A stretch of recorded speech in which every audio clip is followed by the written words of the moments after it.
following counties in Ohio: Belmont, Guernsey, and Noble.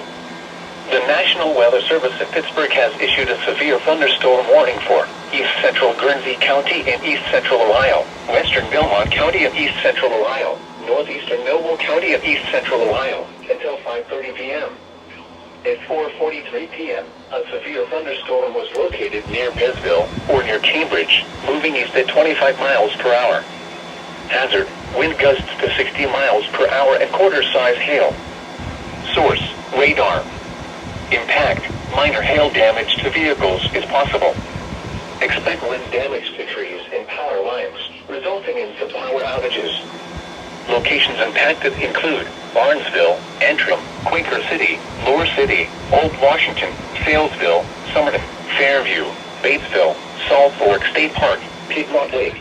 This includes Interstate 70 in Ohio between mile markers 181 and 205. Move to an interior room on the lowest floor of a building. Please report severe weather by calling 412-262-1988, posting to the National Weather Service Pittsburgh Facebook page, or using Twitter at NWS Pittsburgh.